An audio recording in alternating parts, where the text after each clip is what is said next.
Welcome back to the Titanium Hanger. This is Mike, and happy Friday, everybody. Hope everybody is doing well. Today I want to talk to you about something I'm calling the spotter effect. And for a lot of these points, it's going to be very similar to Tesla and what we saw in the past with Tesla. But when it comes to spotter, there's going to be some differences. So I'm going to get into talking about this. A lot of this has to do with Fanstoys past and present and future, and Fanstoys where they were, where we are now, and where they're going. So if I get into talking about this, I'm going to try to cover every one of these points that I've been thinking about for quite a while. Spotter's at the heart of it.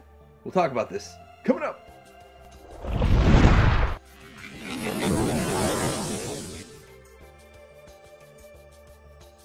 This point probably should be deeper into it, but because I'm going to be showing the figure instead of doing pictures, I just want to show how they package him. They do package them, all three of them, in there kind of crunched down. You have to bring the legs out, the feet out, and all of that. Now, this isn't going to be a review, and I'm not going to be doing all of it, but I'm just kind of showcasing some of the stuff they did, how they did it, and all that. So first point is the way they pack it. They still do that a lot with these figures. They do partially transform them, and that's kind of a Fanstoys thing, but I think that's also industry-wide.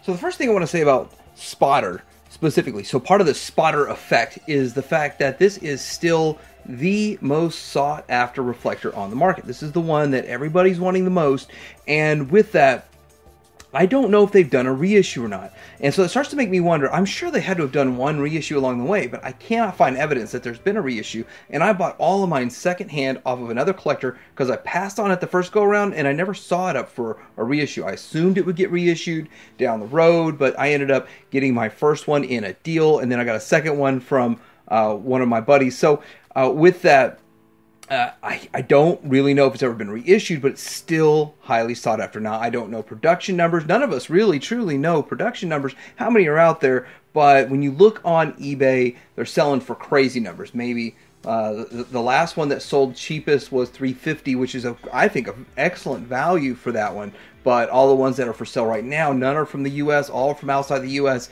Got to be careful with some of those overseas sellers. They may be scammers just trying to cash in on this. But with it, they're all selling for $500, $600, $700, $800, or that's what they're asking, and it's kind of hard to land this guy for a good price. Maybe in the groups, maybe if you have a friend like I did, that's kind of the best way to get one. Next thing I want to talk about is price. This is 3 bots. It was $130 back when it first was released. And I looked at ShowZ. ShowZ had an offering the last time they sold it in 2017. And I believe this was a 2016 release. But in 2017, ShowZ shows that they had theirs for $122. So that is 3 figures. This size figure right now would command at least $100 from ShowZ. But you kind of get into that whole effect. There's more points that are going to be involved in the pricing. But with the price and just looking straight up, 3 figures straight away, $120 back then would be $300 now, unless they figure out a way to do a set. So we just saw them put out 3 or a set of those Insecticons, and those things were what, $400 to $500 for a set of those. Next thing I want to show is with Fanstoys, they don't really do a lot of accessories, and then they did for one in Tesla, oddly enough, and we're going to talk about that. But looking at accessories, there is a lot. There's a lot with this. You get a mini camera, so it transforms into this little mini camera, which is cool. You get all of the parts that make this. There's a whole bunch of parts of this, and of course they transform and do other things, but they make the lens, and then you get the parts that actually make the flash and all of that, and then you get the parts. Each one has their own gun. Tons of accessories with this guy. Again, for a great price point nowadays, you usually just get a gun. And when they, a gun, maybe gun and one other accessory, gun and a faceplate, something along those lines, which I don't have a problem with at all, but a lot of people do like these accessories. But Tesla 1.0 that came out around this time frame, a little bit earlier than this one, only had 2 guns and then swappable leg pieces. So that's kind of strange. This one comes with a ton of stuff. Maybe they felt it needed it because it was transforming into a camera and all that kind of stuff, but we just don't see that many accessories anymore. The next thing I want to show that they have changed from spotter to now, and with that, is the way they do the handles on these, well, on the mini bots and on some of the smaller figures. So a figure this size, I would figure would still have this new back tab clip, not a side clip, but a back tab clip for this size of hand, this size and scale. Then also, I'm not really sure if we'd have a little bit more posability in the fingers, but that's something that is different. So they've changed up the way they do the guns nowadays, and I actually like it better the newer way. Next point I want to talk about is the lack of diecast in the earlier days. So they weren't so obsessed with diecast in the early days. Yes, they had some earlier ones that had diecast, but in the smaller ones, not so much. They do have diecast in the feet, and I start to tend to think that this was kind of a mimic of Takara. They were trying to copy Takara in a way, because Takara would do the diecast in the feet and that kind of stuff, and the rest be more or less plastic. After a while, they realized they want their stuff to be premium. They want more diecast in their figures than they have in others. This doesn't have an ab crunch. There's a waist swivel, but not an ab crunch. And diecast just in the feet. And if you look at it, even the mini bots have 3, 4, 5 major parts that are made of diecast, and they have a little more heft and weight to them today versus this set. Okay, now I want to kind of get into an aesthetic change. This is an aesthetic change that we have seen, and I don't want to say that these were hypertuned back before hypertune was hypertuned, because these aren't hypertuned to be hypertuned. But the lack of paint on them makes them feel a little bit less premium, even though everybody, well, not everybody, but most collectors would view this as the premium set to buy and pay a little extra for this over some of the other ones. When we do comparisons of the other set that I have, we're going to take a look at that. But versus the Tesla. Now, the Tesla 1.0 or the FT09 did not have paint like this. This is a new direction they went with a much more premium paint, and it's something that Fanstoys has evolved over the years. And so if we did ever see another one of these sets, I think we would see more of a paint job like this. And so with that, they've changed, they've improved, they've done a whole lot better. And then with this, still no ab crunch in this guy, but and no butterfly. These actually have a butterfly in them. So there's some things that are better, some things that are worse, but they do have a butterfly. So I'm going to commend that. I was actually thinking they didn't. I haven't really handled this guy in a while, so that's a good thing. But presentation and paint was extremely lacking on this versus what we're getting right now with this. And if we ever get another one, because they didn't have paint like this on the FT09, they have this on this version of the Tesla 2.0, I would expect it. I would expect a nice glossy high-end paint job, even if they went hypertune, with a 2.0 spotter. Next up, I want to talk about their relationship with Takara. Now, I have no idea what Fanstoys' relationship with Takara is, but the relationship in the products that they release versus the products that Takara released around the same time frame. So if you look at these, they look like they sort of blend well. A couple of things that I do want to point out is that this is not hypertune, and this Magnus that came out, I think it's actually like a year and a half, 2 years before this set came out, if I got my timeline right. And I did look everything up, and that was what I found, 2016 here and 2014 there, if I was right on that. But if you see, it's not hypertuned, but they didn't really paint it. It has a bit of a sheen to it, which there's really not a sheen to this, but there's a bit of sheen to the plastic. But they do sort of fit. They feel like they're from the same era. They feel like they're could be from a similar company at the time. So you think a masterpiece back in the 2016, 2017 era, and this is kind of what we were getting. And you can see this right here. And so with that, it does blend in. It does have line work. They both have a bit of line work to it, where nowadays, it would be vastly reduced to be more hypertuned, to mix in and fit in with what Takara is doing. And so a lot of people feel like Fanstoys steps on Takara's feet. I actually feel like Fanstoys knows the best way to play the game, to sell their products right along Takara without stepping on Takara's feet, giving enough time between releases if there's a release put out. I know we just saw that Trailbreaker situation, but these things take years to make, and they went ahead and put it out anyway. But they know how to have a working relationship with Takara without getting in trouble. That's one of my points here, and the figures match. So the next thing I want to talk about is competition. There is, in my opinion, a lot of competition for this character.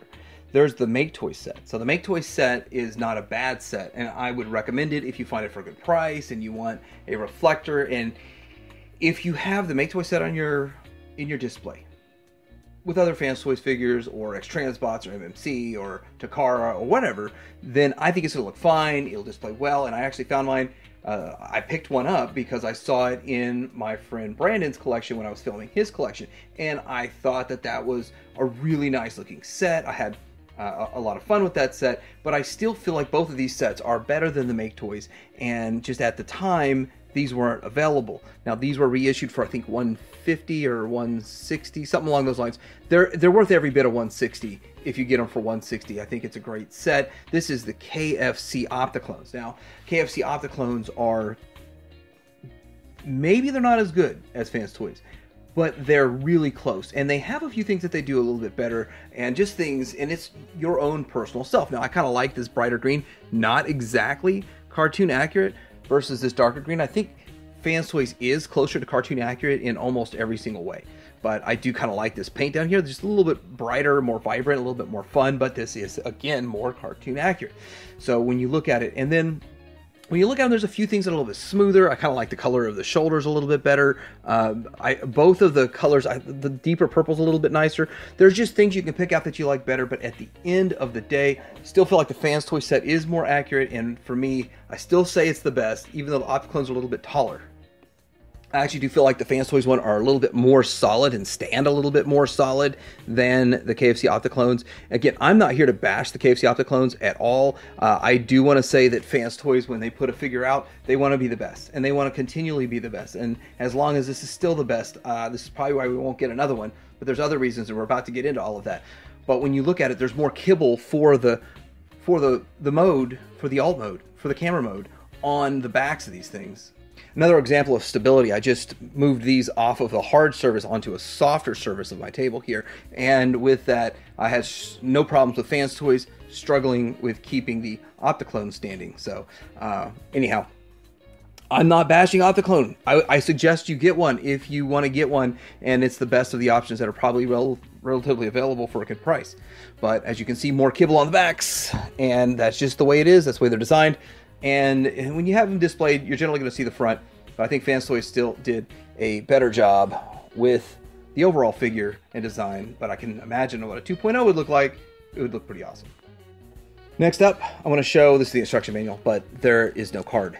It didn't come with a card. Now, I got all of mine secondhand from other people, and I didn't get any of these brand new and open them brand new, and I was not the first one to open any of the ones that I've gotten. The first one I got, I sold it off when I got the Opticlones, because I thought, hey, Opticlones are almost as good, I can live with it on my shelf, and I can make enough money to buy 2 other Masterpiece, so I can continue buying more Masterpiece and that kind of stuff. But that's why I sold them off. But I had to have it back because when I saw it for a good price, and the second one didn't have a card in it.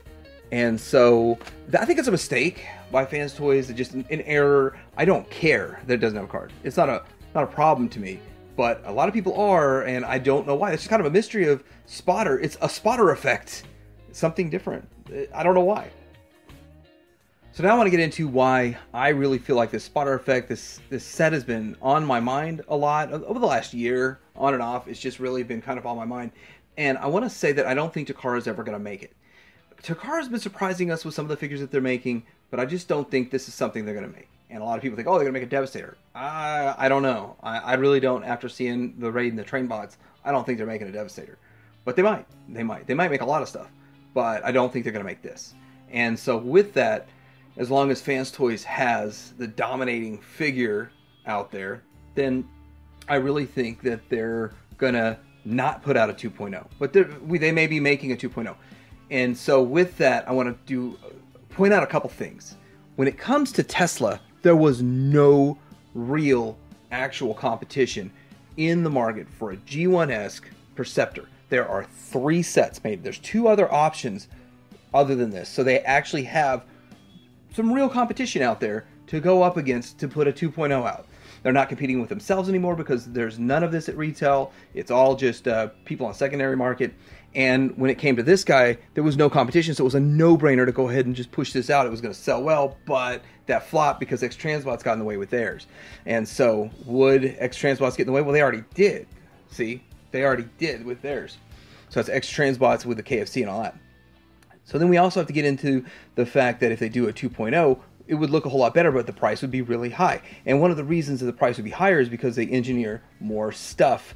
Modern engineering and modern molds and all that kind of stuff, A, the cost is more, but B, they're going to include more, such as better paint, probably, I don't know. about the level of accessories. Probably has exactly the same when it comes to level of accessories, but it's going to have up the paint, probably up a little bit of the articulation, even though they didn't with this guy. So I don't really know the direction. The articulation is kind of a crapshoot with Fanstoys, but I don't see there's a 2.0 because a lot of people say the mold's broke, mold's gone, or something's wrong, damaged, and they can't use the mold for this, so they can't put this out again from what I hear. So the only option would be a 2.0, but I personally don't want them to mess with it because we have other options out there, but you have the Fanstoys fanboys that want only Fanstoys, so maybe, where do they sit?